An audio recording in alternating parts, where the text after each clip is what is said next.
Bismillahir Rahmanir Rahim. Hamdu wa nusalli ala Rasulihil Kareem. So when you're studying Muntakhabat or even Qisas and any literature book, there's a few things you have to keep in mind. What's the purpose of this book?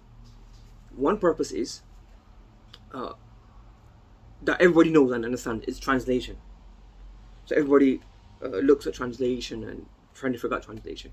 But before that, the first purpose is to create fluency in reading. Do you understand? So when you're reading, like a lot of people, majority of people, when we teach them, when we see them, what they do is just like kind of browse through the text, like just like the eyes just browse through it really quickly, and then translation. Yes, translation is one of the goals, but one of the goals is actually to just read the text correctly. Do you understand? Most people, they don't take, like, I don't say pride, but they don't take, like, they don't feel a sense of achievement in reading correctly. They say, and translate.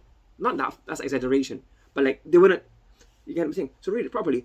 روي أن عمر بن عبد العزيز رحمه الله كان تسرج رحمه الله كان تسرج عليه الشمعة ما كان في حوائج المسلمين فإذا فرغ أطفأها وأسرج عليه سراجه. Pause the correct places, read it correctly, read as if you're understanding. Yes? And you when you read it constantly, when you read a text constantly over and over again, and read it correctly, the bab sit in your mind. Tusraj, you become asraj, you get familiar with the abab, you get familiar with which bab that verb is from, you get familiar with the words, it comes onto your tongue. So that's a primary one, that's the first thing, that you read correctly. Tasheehul qira'ah. Translation is secondary. So most people, very few people, and also you could tell that so give importance to reading, read it correctly. The teacher should listen to the reading, make sure the students are reading correctly, and the student just don't jump to say what the translation is.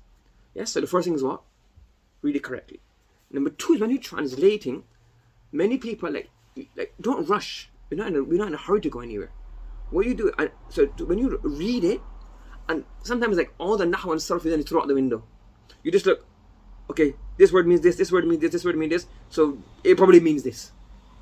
Don't do like that. Don't just guess translations. Say, okay, look, this is the verb, this is the fa'il, this is the maf'ul bihi. How do we structure translation? It's not like, oh, what does it mean? I know what it means. I want you to be able to translate it. And even if you have to go away from this, sometimes that will happen. You can't translate it literally, but at least you understand why you've got the translation.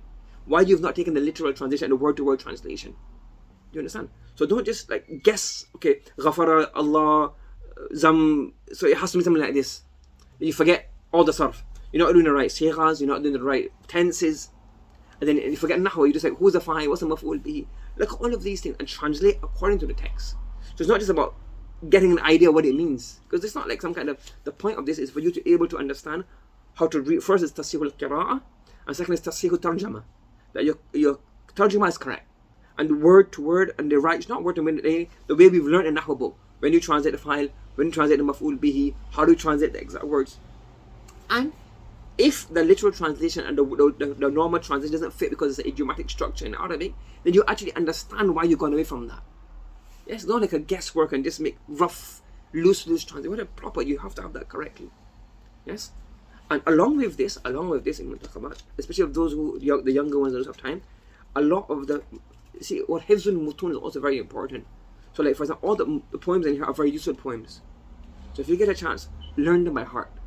If you have some of those like sayings, learn them by heart. Because when you have a lot of mahfuzat, that's why, for example, the ulama would recommend that before talabul ilm, do hifz. Because you're familiar with the reading of the Arabic, you're familiar with like the words on your tongue in Arabic. So if you memorize a lot of these poems, you memorize a lot of these sentences and structures, for example, nobody says Alhamdulillah. Everybody says Alhamdulillah, isn't it? Because you know it's ha, got fatha. It's not even him, you can't pray it wrong. Because the word hamd, have a fatha on the ha is, but possibly it could be him, didn't it? Possibly, like, if you didn't know. So when you read that word commonly, you get familiar with it. The word rajul, everyone knows rajulun, not rijulun or rujulun or something. So when you read the text over and over again correctly, you get familiar and you memorize different texts. So especially the poems and that, if you get a chance, it's not essential, but it's very beneficial. Memorize the poems, it's very useful for life, morals. So number one is, before you come to class, read your text properly. Try to read it as correctly as possible, and take the same way when you get a good translation, you feel I've achieved my job. When you read it correctly, that's also an achievement. So read it correctly, slowly, pausing where you need to pause. Read as if you're understanding. Read with understanding. Don't just read, oh, we have to read the text before we translate. Read properly, clearly, with understanding, pause in the right places. Do you understand? And then when you translate looking at the structures we've used in Nahwa. Like, don't just look at the verb. Okay, the verb is the ghafara or yaghfiru, so Allah forgave, but that's past tense. So you have to look at the verb, the tense, the sigha, all of the sort of stuff. So take your time and plan it out. Yes, and after that, read it constantly. And those of you who are doing it, don't just read it quietly, read it loudly, even if by yourself. It doesn't matter if you think you're a bad person. Read it by yourself a few times loudly. Why? That will help you. It sinks into your mind. Your tongue gets familiar with enunciation.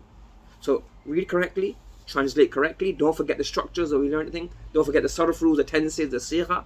And afterwards, go over it and read it many times and try to memorize as possible. What would that do? That would help you get familiar with the Arabic vocabulary. Okay, so for this book, for qisas and all other literature books, even in the Sirah book, the Sirah book that we're doing, or any other literature text, as much as possible, read it as often as possible. And the part, not every part, but like the poems, the very important sayings, like in Sirah, you have like, okay, Prophet said this, the hadith, even if this video, he said this statement, Prophet said this statement, those words, get them familiar on your tongue. So this is very important for literature books. Okay? Subhanallah.